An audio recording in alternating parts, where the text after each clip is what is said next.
RK நீங்க தான் இன்னொரு பாயிண்ட்லயும் கிளாரிட்டி கிடையாது. அதாவது தொடர்ந்து அமித்ஷா அங்கே பேசிட்டே வர்றாரு, கூட்டணி ஆட்சின்னு. தீர்மானத்தில் வந்து என்ன இருக்குன்னு பார்த்தீங்கன்னா, எடப்பாடி பழனிசாமி தலைமையிலான ஆட்சி வந்து அமைப்புன்ற இருக்கிறதே தவிர இதுல வந்து அதிமுக மட்டும்தான் கழக ஆட்சின்னு சொல்லுது.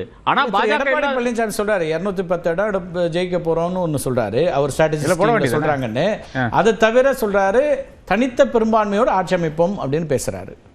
கரெக்ட். தீர்மானமா இல்லங்கிறீங்க. தீர்மானத்தில் போட்டிருக்கேன். என்ன போட்டிருக்கான்னு பார்த்தீங்கன்னா, எடப்பாடி பழனிசாமி தலைமையிலான ஆட்சி வந்து அமோக வெற்றி பெறும் ஆட்சி அமைப்பு 2026 ஆட்சி அமைப்பு.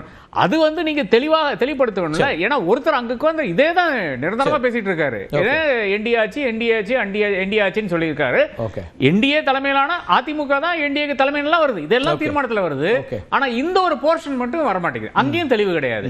யாரு வேண்டாம்னு தெளிவு கிடையாது, யாரு வேணும்னு தெளிவு கிடையாது. இப்ப இந்த தெளிவு எனக்கு வர மாட்டேங்குது. இப்ப இந்த மூவ்மெண்ட் என்ன ஆகும் நினைக்கிறீங்க? இன்னைக்கு இந்த மெசேஜ் மூலமா திரு அண்ணாமலை சில முயற்சிகளை மேற்கொள்றாரு, திரு ஓபிஎஸ், திரு டிடிவி தினகரன் இவங்க எல்லாருமே, அல்லது திரு அமித்ஷா, இதை இங்க வெறும் மாநிலத்தோடு சுருக்க முடியாது, தேசிய பாஜகவும் ஒரு சில முயற்சிகளை முன்னெடுக்குதுன்னா இதுக்கப்புறம் அவங்களுக்கு அந்த கதவுகள் அடைக்கப்பட்டுருச்சு அப்படின்னு பார்க்கலாமா, இல்ல இன்னும் தொடருமா? இல்ல கதவுகள் அடைக்கப்படவே கூடாது.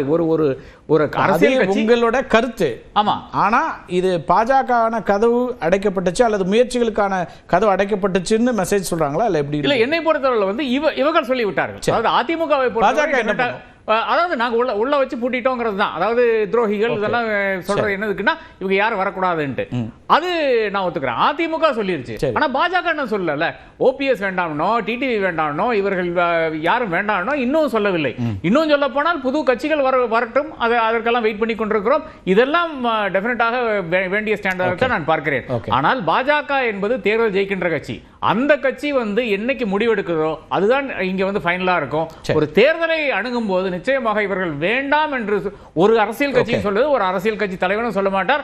அது எவ்வளவுதான் பிரச்சனை இருந்தாலும் சொல்ல மாட்டார்கள். அதனாலதான் 21 வந்து எடப்பாடி அதுல ஒரு பாயிண்ட் பார்க்க வேண்டியிருக்குல்ல. 21 தேர்தலில் தோல்விக்கான காரணத்தில் அவங்க சொல்றது உறவாடி கெடுத்தவர்கள், கூடவே இருந்தவர்கள் துரோகிகள். அப்பனா மீண்டும் அதை வச்ச தோல்வியை நோக்கி போயிருமேன்னு ஒரு கணக்கு இருக்கும்ல. இல்ல, அது அதிமுக இருக்கின்ற கடைக்கோடி தொண்டனுக்கும் தெரியும். 10 வருடம் ஆட்சி செஞ்சுட்டு அதன் பிறகு வர முடியாது. ஒண்ணு. ரெண்டாவது, அம்மா இல்லாத அதிமுக 4 வருடம் அது தாக்கி பிடிச்சதே வந்து நாமெல்லாம் நினைச்சுதான் 2017 விழுந்துரும், 18 விழுந்துரும், 19 விழுந்துரும் நினைச்சிட்டு இருந்தோம். இதே ஒரு பெரிய ஒரு ஆச்சரியமாக ஒரு பெரிய அச்சீவ்மெண்டாக பார்த்தோம் 2021 வரும்போது. ஆனால் அதன் பிறகு பார்க்கும்போது அமோக வெற்றிங்க. என்னது 66 பேர் வருது, 69 மொத்தமா கூட்டணிக்கு 75 இடங்கள், 66 இடங்கள்.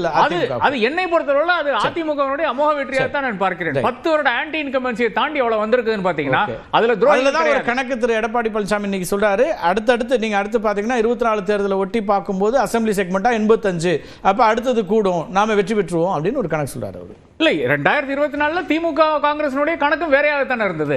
அவர்கள் வந்து அசம்பிளி செக்மெண்ட்ல ஜெயிக்கணும்னு பார்க்கல, பார்லிமெண்டரி செக்மெண்ட்ல தான் ஜெயிக்கணும்னு பார்த்தாங்க. அது 40 எடுத்துட்டு வந்துட்டாங்க. ரைட், ஓகே, பேசலாம். இந்த சர்வே முடிவு பார்த்து நான் நிறைவு கருத்து இவர்கிட்ட வாங்கிக்கிறேன். இன்றைக்கு யூடியூப் பக்கத்தில் நடந்த சர்வே முடிவை சுருக்கமாக பார்த்தலாம். கூட்டணி கட்சிகளை சேர்க்க இபிஎஸ்க்கே அதிகாரம் என்று அதிமுக பொதுக்குழுவில் தீர்மானம் நிறைவேற்றப்பட்டிருப்பது ஓபிஎஸ் டிடிவிக்கு எதிரானது பாஜகவுக்கான செய்தி அப்படின்னு பார்த்தா 10,000 பேர் வாக்களிச்சதில் அது 56% பேர் இது ஓபிஎஸ் டிடிவிக்கு எதிரான ஒரு தீர்மானம் அப்படின்னு தான் அவங்க பார்த்துருக்காங்க. திரு சுப்ரத்னம், உங்கள் நிறைவு கருத்தும் பதிவு பண்ணலாம். அப்போ மக்களும் அப்படி தான் பார்க்குறாங்க, உங்களுக்கு எதிராக தீர்மானம் போட்டிருக்காங்க அப்படிங்கிற ஒரு இடத்துக்கு தான் மக்கள் வந்திருக்கிறாங்க. ஆனால் அண்ணன் ஆர்கே பேசுகிறப்ப 2021 தேர்தலில் அமோக வெற்றினாரு ஒத்துக்கிற. அமோக வெற்றி என்பது இரட்டை தலைமைக்கு கிடைத்த அமோக வெற்றி.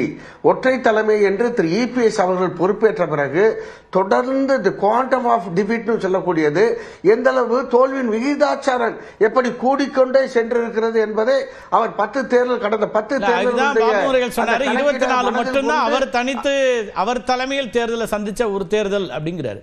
அதுக்கான முடிவுகளுக்கு தான் அவர் பொறுப்பேற்ற முடியும் அப்படிங்கிறாரு.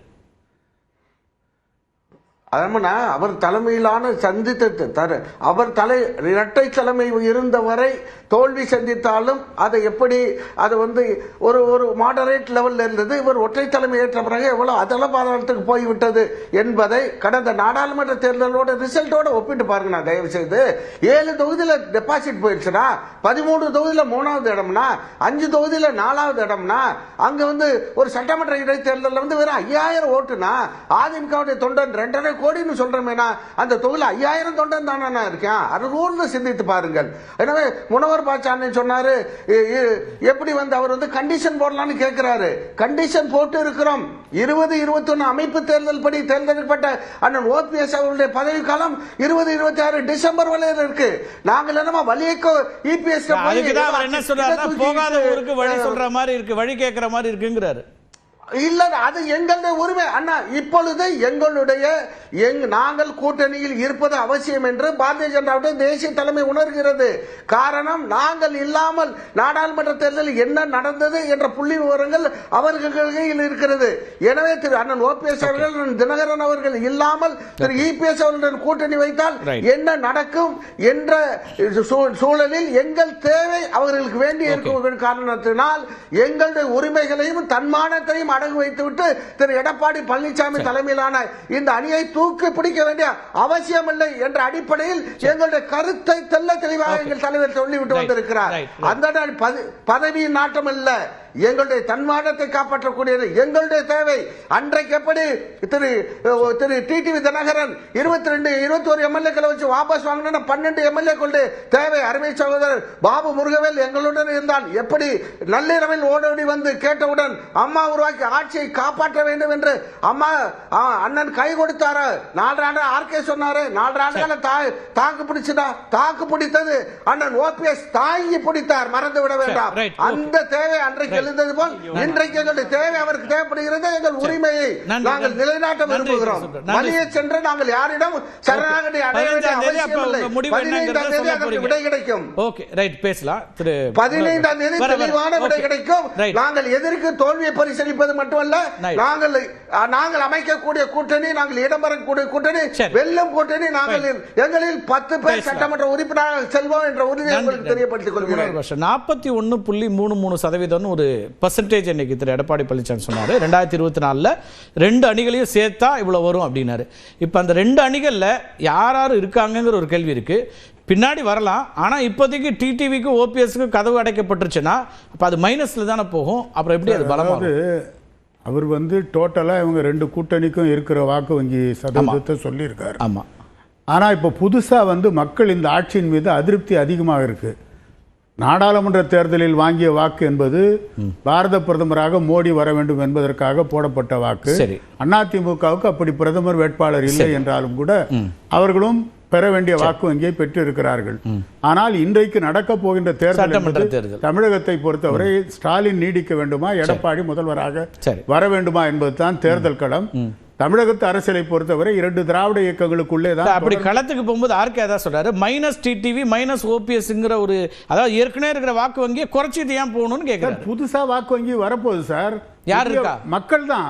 மக்கள் வந்து இந்த ஆட்சி மாற்றப்பட வேண்டும் என்கின்ற அடிப்படையில் எடப்பாடியார் மீண்டும் முதலமைச்சராக வர வேண்டும் என்ற நோக்கத்தோடு மக்கள் இருக்காங்கன்னா கூட்டணி கட்சிகளே வேண்டாம், அதுவே வந்துடலாம். மக்கள் தான் கூட்டணி. எந்த அரசியல் கட்சியும் கூட்டணி இல்லாம தேர்தல் சந்திக்கிறது இல்ல.